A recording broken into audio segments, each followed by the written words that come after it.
Assalamualaikum warahmatullahi wabarakatuh. Selamat malam semuanya.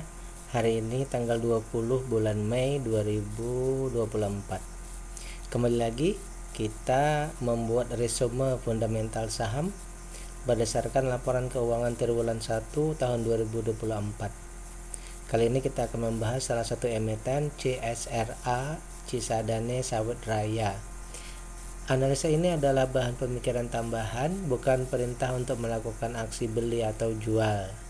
Ini sebagai bahan pertimbangan saja atau untuk edukasi ya.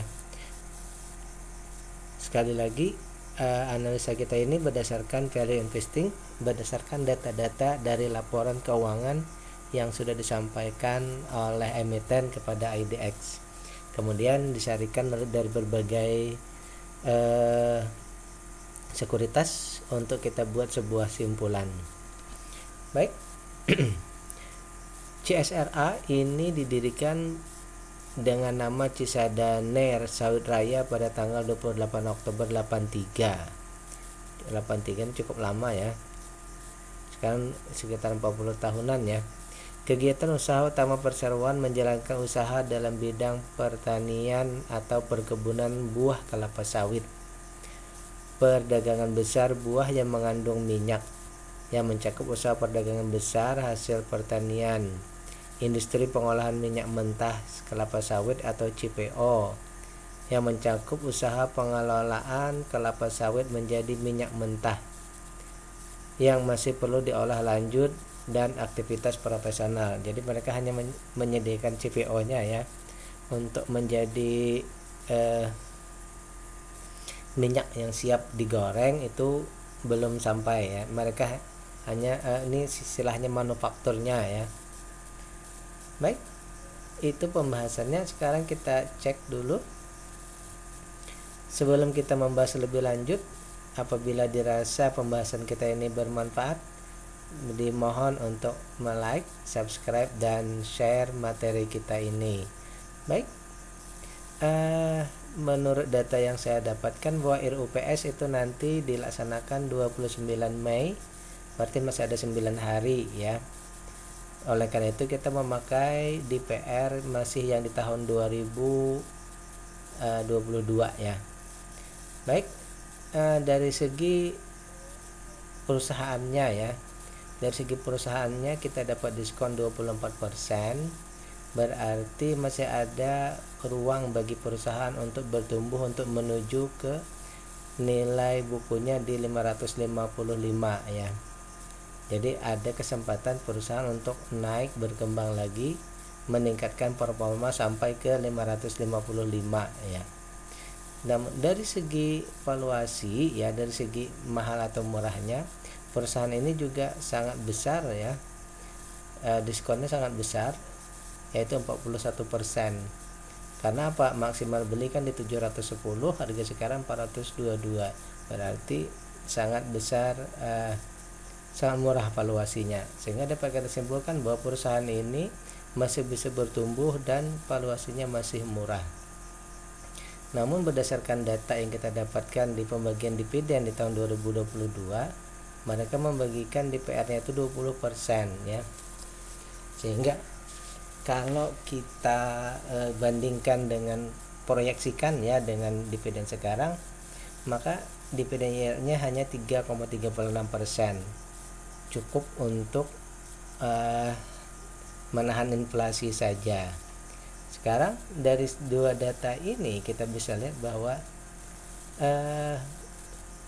valuasinya sangat murah, dan dividennya ini kalau mau mengejar dari bawah bisa saja benarnya ya, dari dividen kecil naik. Tetapi kalau ukuran kita bahwa minimal itu 5%, berarti ini masih di bawah kriteria kita ya. Dari segi hutang juga, ini hutang berbunganya 48% ya, sudah mulai kerasa hutangnya ya. Dan total liabilitas ini sudah mendekati batasan maksimal kita. Jadi ini aman, tapi aman-amannya udah mulai dekat-dekat ke awas ya. Amannya dekat-dekat ke awas. Tapi untuk tadi untuk ketahanan perusahaan ya, aman ya, hutang berbunga, hutang tak berbunga ini aman, tapi dalam kategori mulai awas ya.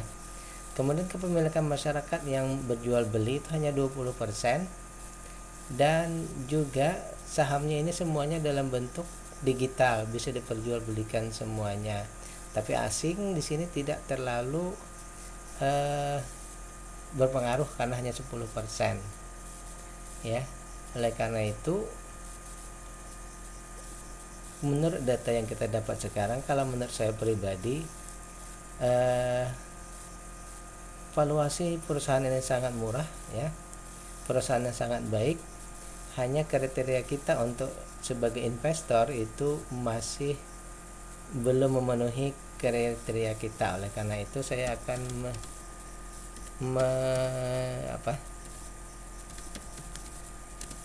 membuat hipotesa saya seperti ini, menunggu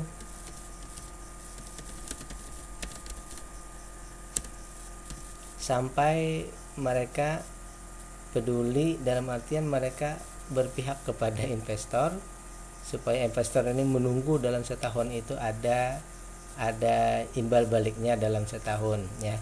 Kalau dari segi valuasi ini bagus, misalnya harganya bisa naik, kita tidak tahu juga, mungkin ini bisa aja bagi yang capital gain mau ngejar bisa.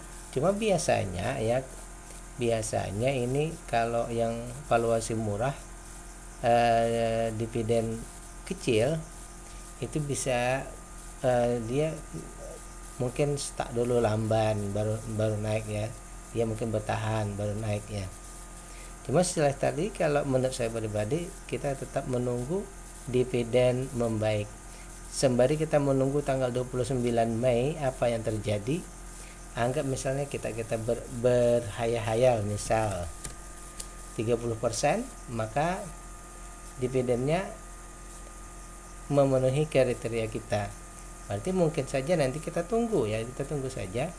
Kalau memang di tanggal 29 September itu nanti dividennya 30% atau lebih, maka tentu saham ini akan berubah menjadi DPR-nya besar dan dividennya besar, sehingga patut sudah kita untuk masuk atau mempertimbangkan untuk membeli ya.